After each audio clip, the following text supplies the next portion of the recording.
Good afternoon, folks. I've got I've got discussion B for you. We're discussing nursing home reluctance grows among aging adults. Refers to findings from a recent survey highlighted in the video on the page.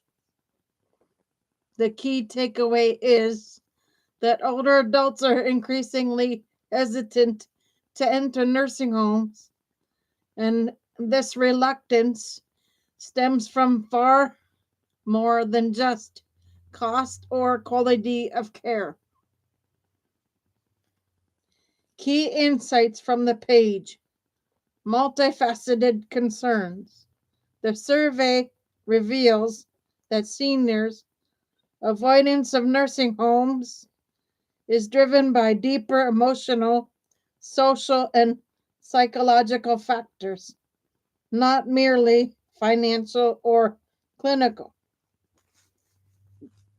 Beyond the basics, while affordability and care standards are still relevant, the results suggest that personal autonomy,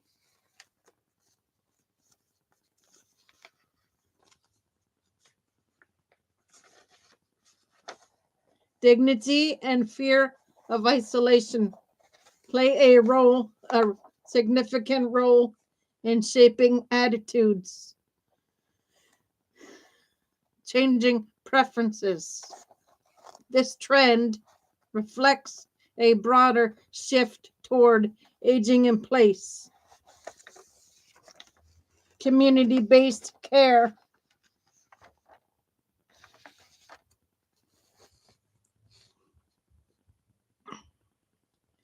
changing preferences.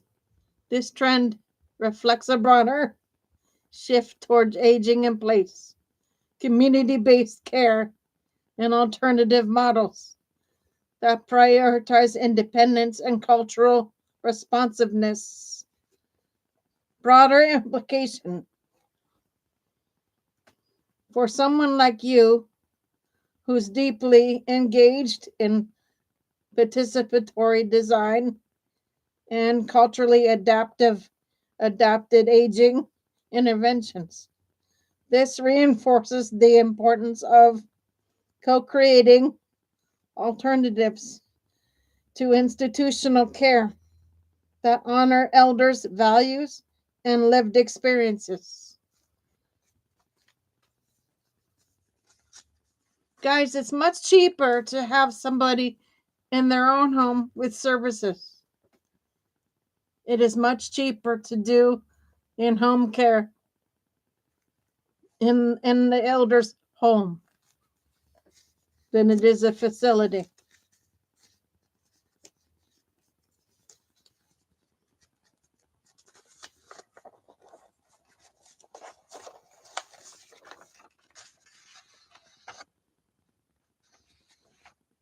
Myth-busting narratives around nursing homes that may not reflect the diversity of elder preferences.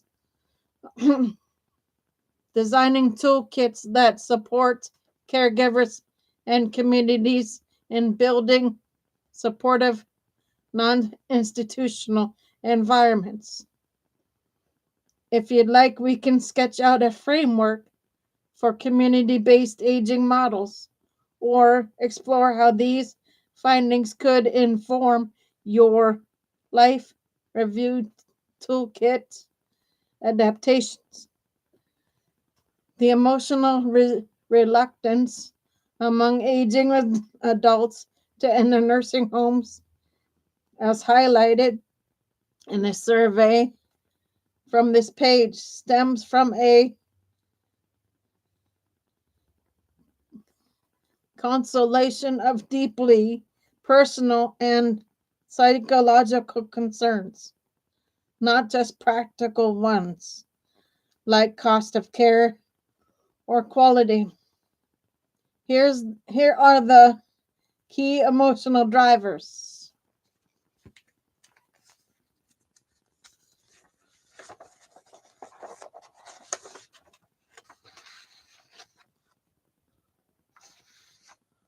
Emotional factors behind nursing home avoidance.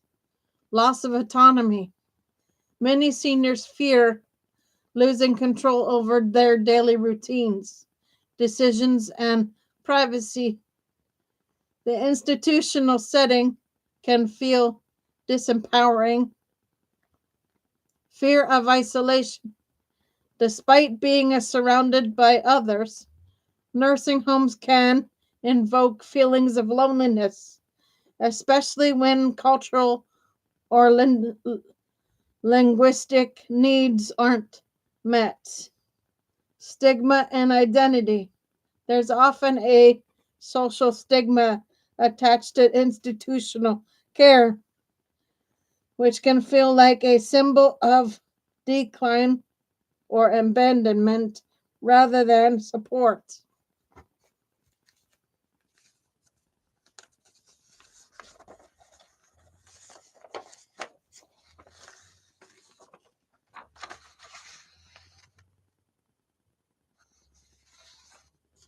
Disconnection from community, leaving familiar neighborhoods, faith communities, or cultural spaces can trigger grief and a sense of displacement. Trauma and memory. For some past experiences, either personal or observed, of neglect or poor treatment in facilities can shape lasting aversions. End of life anxiety. Entering a nursing home feels like a final chapter, intensifying external fears or unsolved emotional concerns.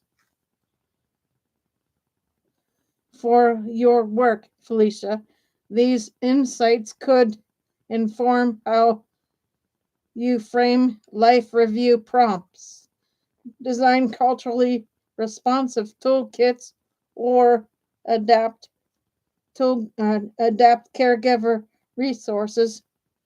Want to co-create a matrix that maps these emotional factors to intervention strategies.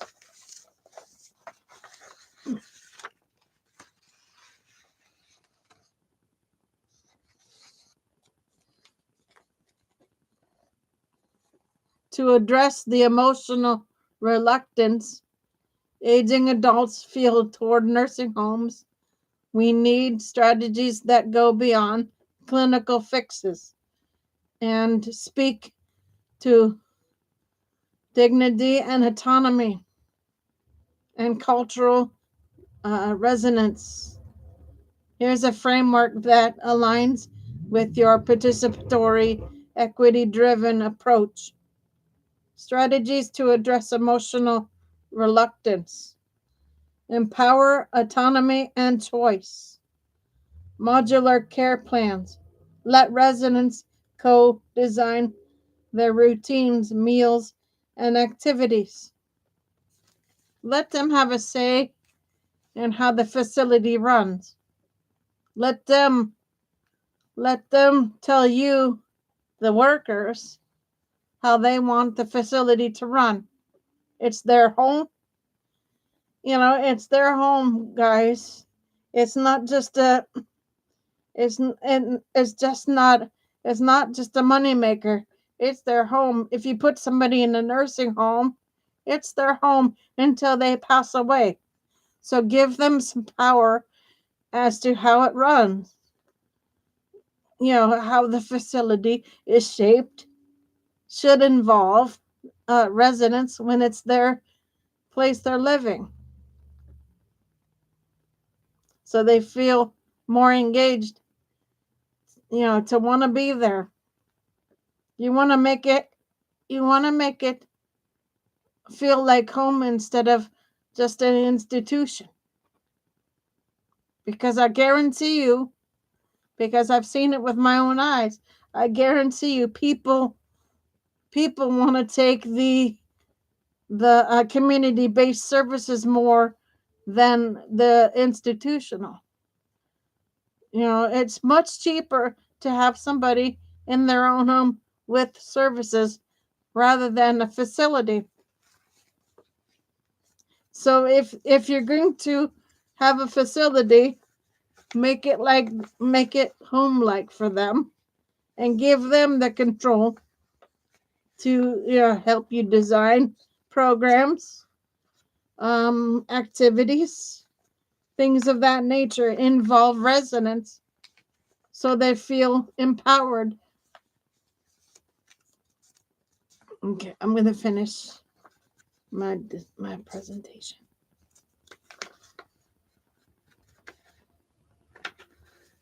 Give me 1 second, folks.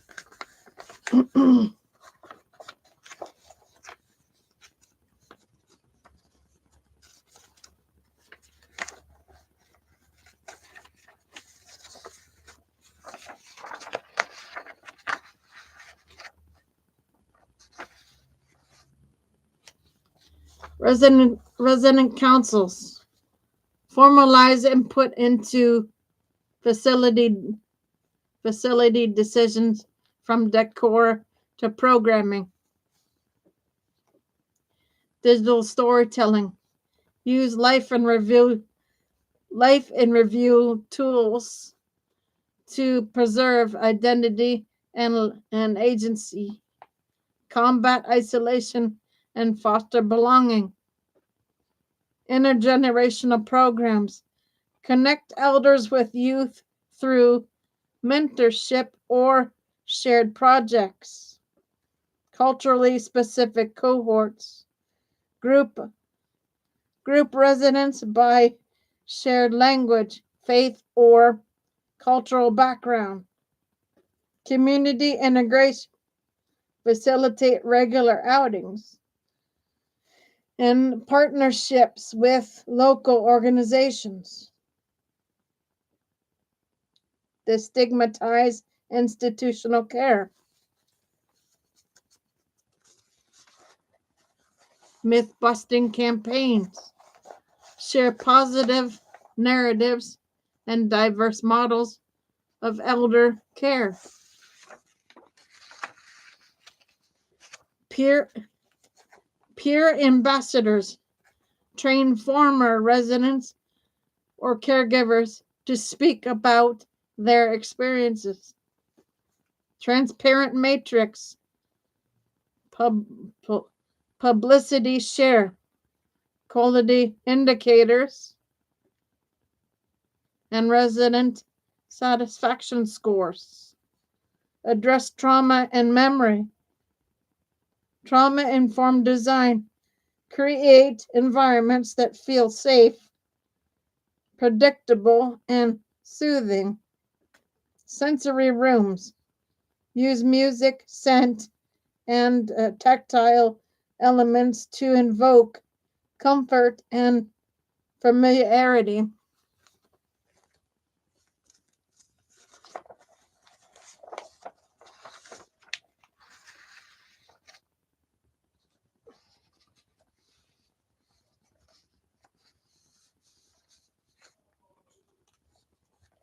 Cultural rituals. Incorporate practices like honor grief, transition, and spiritual needs. Reframe end-of-life anxiety. Advanced care planning workshops. Normalize conversations about preferences and legacy. Legacy projects. Support residents in creating memories, art, or community contributions. Spiritual care teams offer culturally attuned support across belief systems. Would you like to co-develop a toolkit or evaluation matrix that maps these strategies to specific emotional barriers? and community context. We could tailor it for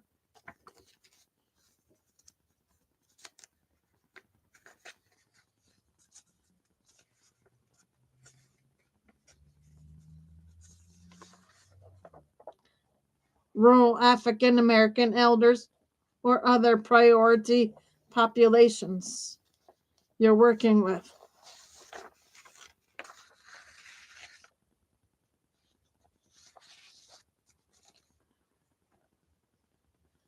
Great question. Implementing emotional responsive strategies to address nursing home reluctance is essential, but not without its hurdles.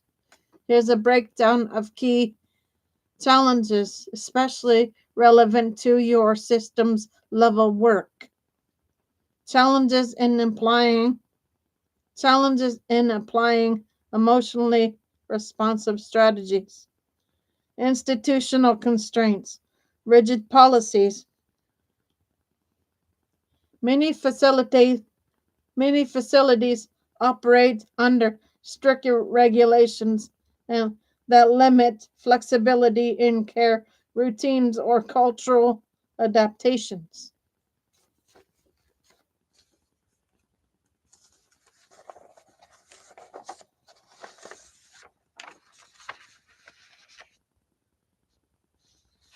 Staffing shortages. Understaffed nursing homes may struggle to implement personalized or trauma informed approaches. Budget limitations. Programs like sensory rooms or integrational intergenerational initiatives require funding that may not be prioritized. Cultural and linguistic barriers. One, one size fits all programming. Genetic or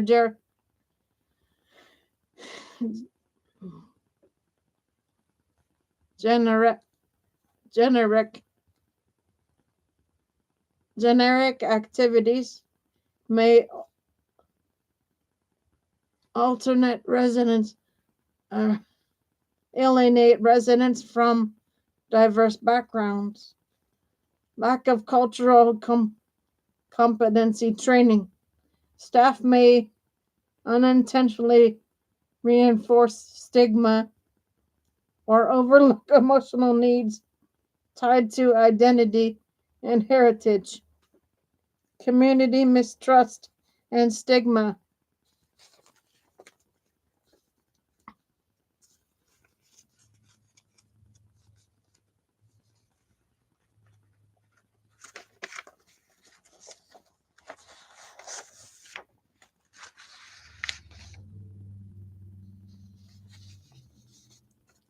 Historical trauma. Marginalized communities may associate nursing homes with neglect or systematic exclusion. Negative media narratives. Public perception shaped by scandals or poor outcomes can deter engagement. Measurement and evaluation gaps. Hard to quantify outcomes. Emotional well-being, dignity, and belonging are difficult to measure with traditional metrics. Lack of feedback loops. Without participatory evaluation strategies, may miss the mark or fail to evolve. Caregiver and family dynamics.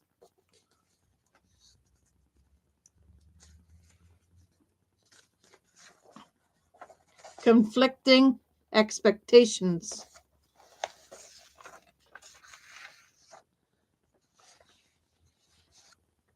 Families may prioritize safety and medical oversight, while elders seek autonomy and culturally familiarity. burnout and access. Community based alternatives often rely on informal caregivers who may lack support or resources. Would you like to co-design an implementation guide or evaluation matrix that anticipates these barriers and offers rural aging contexts or culturally specific cohorts you're working with? Budget constraints are one of the most persistent barriers to implementing emotional responsive elder care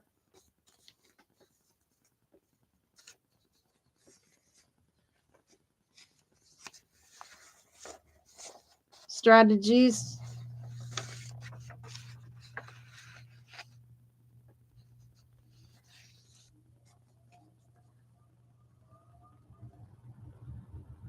Especially in under resourced or rural settings. But with your systems thinking lens and community driven approach, there are creative ways to stretch resources while preserving dignity and cultural revel- relevance. Strategies to overcome budget constraints in elder care. Leverage community assets. Faith based partnerships. Collaborate with churches, mosques, or temples to host intergenerational programs or life review workshops. Volunteer networks. Train local youth, retirees, or caregivers as peer facilitators or cultural ambassadors.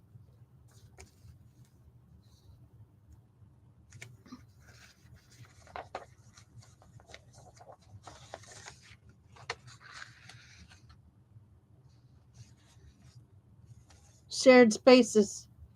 Use library use libraries, community centers, or senior clubs for programming instead of building new infrastructure. Modular and scalable toolkits. Low tech options. Design printable life review prompts, storytelling cards, or caregiver guides that don't require digital infrastructure. DIY sensory kits. Use household items, fabric swatches, herbs, music playlists to create culturally resonant comfort kits. Open source resources. Adapt freely available trauma informed or culturally responsive frameworks to local needs. Micro grants and crowdsourcing.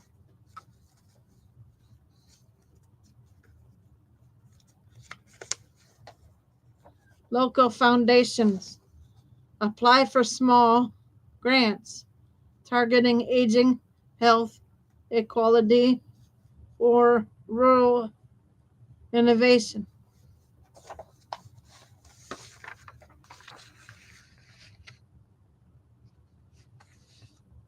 Participatory budgeting. Engage elders and caregivers in deciding how limited funds are allocated. Community fundraisers. Host storytelling nights, art auctions, or memory quilt projects that double as outreach and fundraising. Policy and advocacy leverage. Pilot programs.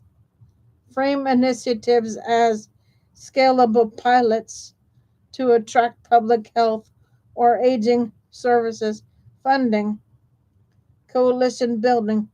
Join forces with disability mental health, or housing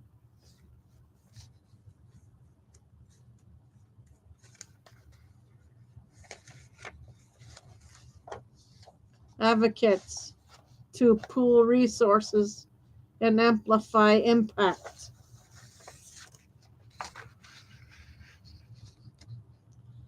Data driven appeals. Use your evaluation matrix to demonstrate cost effectiveness and emotional IO, IO, ROI to funders. Digital outreach with equity lens.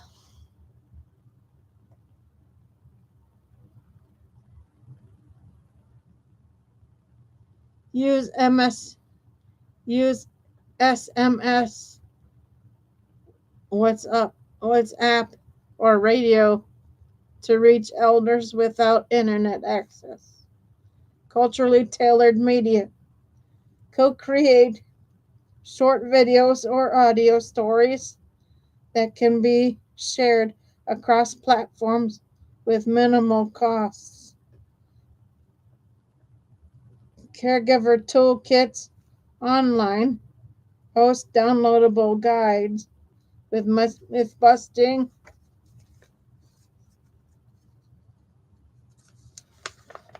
resources on community websites or portals.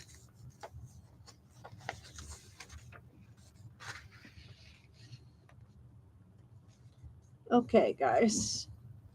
Would you like to co design a budget uh, sensitive implementation guide or funding pitch that aligns with one of your current projects, like Rural African American Life in Review Toolkit or Organ Donation Outreach?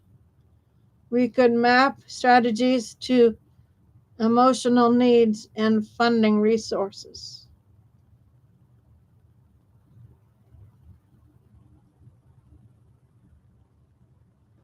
Okay, guys, so that is B for you. I'll be on shortly with C. I'll be back on with C in a little bit.